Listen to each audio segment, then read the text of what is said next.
Olá, meus amigos, minhas amigas, mais uma quarta-feira em honra a São José. Hoje a gente tem um tema aqui bem desafiador que é alcançar a perfeição. Vamos entrar em oração? Em nome do Pai, do Filho e do Espírito Santo. Amém. Hoje o Evangelho está lá em Mateus, no capítulo 5, versículo 17 ao 19. Não penseis que vim revogar a lei ou os profetas. Não vim revogá-los, mas dar-lhes pleno cumprimento. Porque em verdade vos digo que, até que passem o céu e a terra, não será omitido nem um só i, uma só vírgula da lei, sem que tudo seja realizado. Aquele, portanto, que violar um só desses menores mandamentos e ensinar os homens a fazerem o mesmo, será chamado menor no reino dos céus. Aquele, porém, que os praticar e os ensinar, será chamado grande no reino dos céus. Palavra do Senhor, graças a Deus. Pessoal, aqui Jesus ele chega trazendo para nós um reforço, né? Um aprimoramento, Jesus elevou o nível da lei. Então é muito importante a gente entender isso. Se a gente olhar o judaísmo, por exemplo, tá lá as leis, né? Não matarás, né? Os 10 mandamentos, por exemplo. E Jesus foi além. Jesus foi, como a gente viu no Evangelho esses tempos, né? Amai vossos inimigos. O que é mais fácil, pessoal? Não matar ou amar os vossos inimigos? Então Jesus elevou muito o nível, né? Hoje a gente pode dizer que é mais fácil ser judeu do que ser cristão. Muito mais fácil. Porque não tem no judaísmo esse aprimoramento que Jesus trouxe, que é a própria perfeição da vontade de Deus, né? Do que Deus criou de fato, né? Muito mais fácil cumprir o by the book, ou seja, eu tenho uma regra, eu faço isso e pronto, né? E, por outro lado, o amar exige ação, exige uma atitude, exige um comportamento. Então, hoje, ser cristão realmente é um desafio muito grande. E aí eu vou pelo primeiro ponto aqui que eu trouxe, que é a importância da lei, né? Para que existe a lei? Então, a gente pode fazer um comparativo com, por exemplo, a lei de trânsito, né? A lei civil, que a gente tem, por exemplo, a lei do consumidor.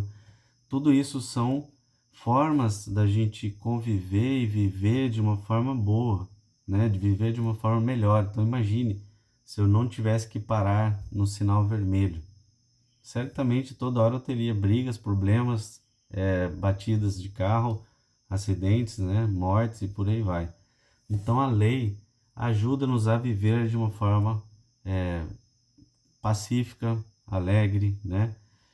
O direito do consumidor, tudo que a gente pode, né, e busca ali perante os nossos direitos, etc.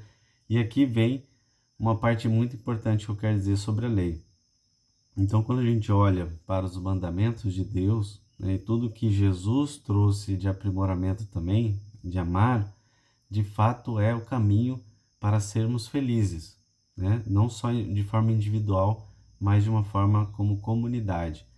Porém, muitos buscam apenas os seus direitos, esquecem dos seus deveres.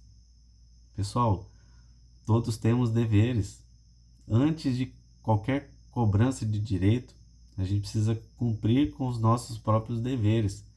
É dever nosso ser honesto, ser íntegro, buscar a santidade, né? Buscar a justiça e por aí vai. Muitos esquecem disso e passam a vida querendo que seus próprios direitos e não praticam seus deveres. Então esse é o primeiro ponto que eu queria trazer aqui, pessoal. Antes de cobrar ou querer direitos, a gente precisa cumprir os nossos próprios deveres, né? Vamos para o segundo ponto aqui. E Jesus traz bem forte a questão de cumprir, né, a lei e de não tirar nenhuma vírgula ou ponto, né, como está aqui. Porém, nós somos imperfeitos. Nós temos muitas misérias, muitas falhas, né? E de fato no dia a dia a gente descumpre, ou seja, a gente peca muitas vezes. E como, Renan, como que eu vou lidar com isso, né? Por que que eu vou buscar a perfeição se eu já erro tanto, se eu já falho tanto e já tenho tantos pecados, né?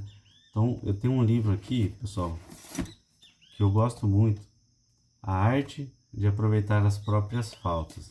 Então, vou trazer aqui um ponto muito importante que tem nesse livro, que é o seguinte, baseado nos escritos de São Francisco de Sales, tá? A gente precisa conhecer as nossas misérias e as nossas imperfeições para alcançar a perfeição. O que que isso quer dizer? Conhecendo as minhas misérias, minhas imperfeições, eu fico, digamos assim, tendo que suportar algumas fraquezas, algumas dificuldades que eu tenho, algumas limitações. E a única forma de suportar isso é entregando para Deus. Então, vivendo as minhas falhas, as minhas misérias, eu alcanço a humildade. E aí sim, através da humildade, eu vou crescendo na perfeição. Então, olha como isso é importante.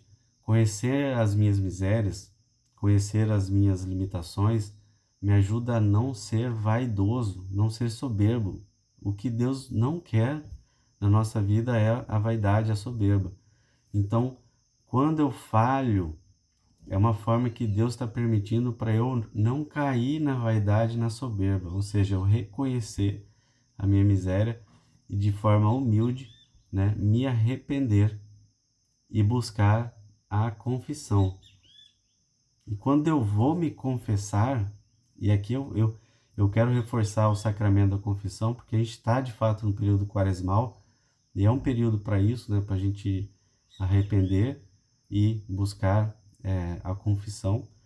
Quando a gente se confessa, pessoal, é um ato extremo de humildade. E aí eu saio um pouco daquele medo de errar, de falhar, para confiar na misericórdia de Deus. E isso que Deus quer de nós.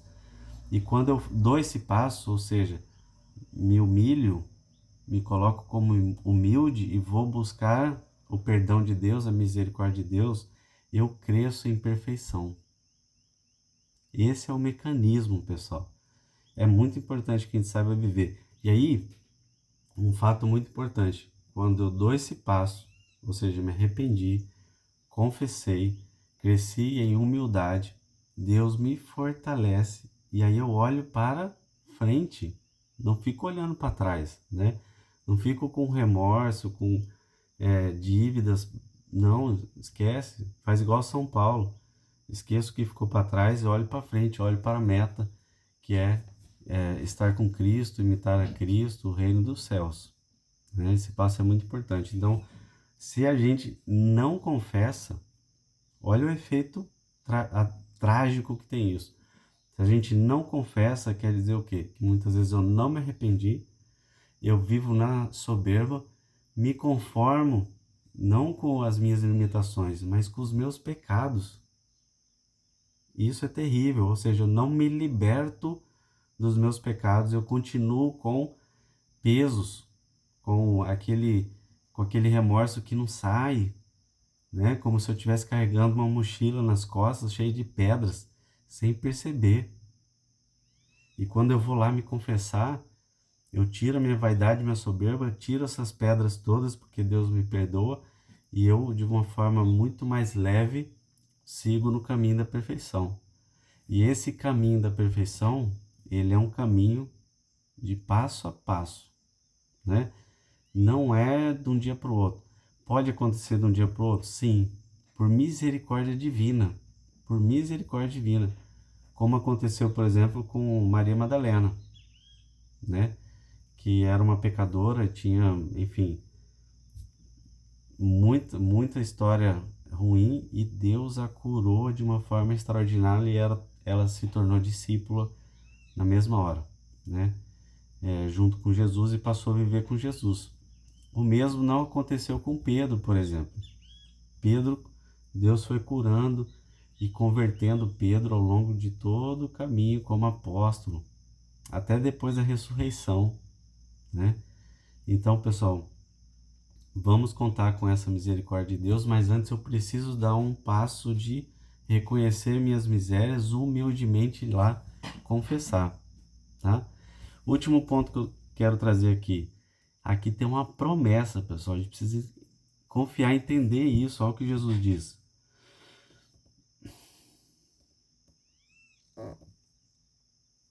Aqui no final do 19. Aquele, porém, que os praticar e os ensinar será chamado grande no reino dos céus. Olha só que lindo. E a gente pode pegar o exemplo de São José. Praticar a justiça, a lei, ser fiel e ainda ensinar. E ele ensinou para quem? Para Jesus. O tamanho da glória de São José no céu. A gente deve buscar isso, pessoal. Viver, praticar e ensinar. Vamos lá? Vamos para o nosso ato diário de consagração. Ó meu Pai e meu guardião, eu me ofereço toda a vós em prova da minha devoção, vos consagro neste dia os meus olhos, meus ouvidos, minha boca, meu coração e todo o meu ser, sem reservas. E como assim sou vosso, ó bom Pai, guardai-me e defendei-me como bem e propriedade vossa. Amém. Ladainha de São José. Senhor, tende piedade de nós. Jesus Cristo, tende piedade de nós. Senhor, tende piedade de nós. Jesus Cristo, ouvi-nos. Jesus Cristo, atendei-nos. Deus, Pai dos céus, tende piedade de nós. Deus, Filho Redentor do mundo, tende piedade de nós. Deus Espírito Santo, tende piedade de nós. Santíssima Trindade, que sois um só Deus, tende piedade de nós. Santa Maria, rogai por nós. São José, rogai por nós. Ilustre Filho de Davi, rogai por nós. Luz dos patriarcas, rogai por nós. Esposo da Mãe de Deus, rogai por nós. Casto guarda da Virgem, rogai por nós. Sustentador do Filho de Deus, rogai por nós. Zeloso defensor de Jesus Cristo, rogai por nós. Chefe da Sagrada Família, rogai por nós. José Justíssimo, rogai por nós. José Castíssimo, rogai por nós. José Prudentíssimo, rogai por nós. José Fortíssimo, rogai por nós. José Obedientíssimo, rogai por nós. José Fidelíssimo, rogai por nós. Espelho de paciência, rogai por nós. Amante da pobreza, rogai por nós. Modelo dos trabalhadores, rogai por nós. Honra da vida de família, rogai por nós. Guarda das virgens, rogai por nós. Sustentáculo das famílias, rogai por nós. Alívio dos miseráveis, rogai por nós. Esperança dos doentes, rogai por nós. Patrono dos moribundos, rogai por nós. Terror dos demônios, rogai por nós. Protetor da Santa Igreja, rogai por nós. Cordeiro de Deus que tirais os pecados do mundo, perdoai-nos, Senhor. Cordeiro de Deus que tirais os pecados do mundo, ouvi-nos, Senhor. Cordeiro de Deus que tirais os pecados do mundo, tende piedade de nós. Ele constituiu o Senhor de sua casa e fê-lo príncipe de todos os seus bens. Oremos. Ó Deus, que por inefável providência vos dignastes escolher a São José por esposo de vossa Mãe Santíssima, concedei-nos, vô-lo pedimos, que mereçamos ter por intercessor no céu aquele que veneramos na terra como protetor. Vós que viveis e reinais por todos os séculos dos séculos. Amém. Memorária a São José. Lembrai-vos, ó castíssimo esposo da Virgem Maria, que nunca se ouviu dizer que algum daqueles que têm recorrido à vossa proteção, implorado a vossa assistência e reclamado o vosso socorro, fosse por vós desamparado. Animado eu, pois com igual confiança, a vós recorro, ó Pai espiritual, e imploro a vossa proteção. Não rejeiteis as minhas súplicas, ó Pai adotivo do Redentor, mas dignai-vos de as ouvir propiciamente e de me alcançar o que vos rogo. Amém. Vamos pedir que São José nos traga uma bênção que vem de Deus, em nome do Pai, do Filho e do Espírito Santo. Amém. Fiquem em paz, fiquem com Deus.